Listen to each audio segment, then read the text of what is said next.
छौड़ी दूनो यार तोरा पैसा लगे छौड़ी दूनो यार तोरा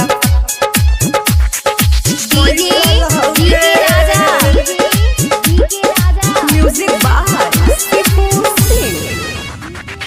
नया नया बुफर हमर ऐठा दिल रे धके अनार दोनों पैसा दिल रे धके अनार दोनों पैसा दिल रे नया नया बुफर हमर ऐठा दिल रे धके अनार दोनों पैसा दिल रे तो पहले से बुफर तोर ऐठल होगे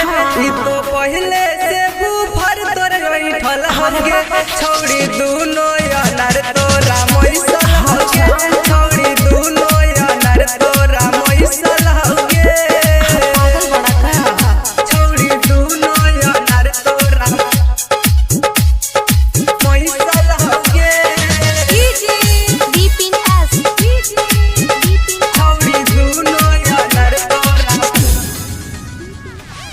हमारा बुफर कौनो खेल नइखे पहिले से एकरा में होला नइखे सुला पहिले से एकरा में होला समझा बुफर के तार कैसे ढीला होगे पहले से एकरा में छेड़ल होगे ई तो दोसरे के हाथ से ऐठल होगे ई तो दोसरे के हाथ से ऐठल होगे छौड़ी दूनो यार तोरा मैसल होगे छौड़ी दूनो यार तोरा मैसल होगे पागल छौड़ी दूनो यार तोरा पैसा होगे छौड़ी दूनो यार तोरा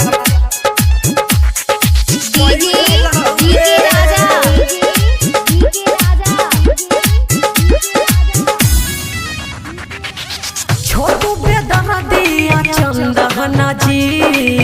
ऐसे परियारी से खोला ना जी हर बात ऐसे परियारी से खोला ना जी मिलल मसीन आज पहला बेरी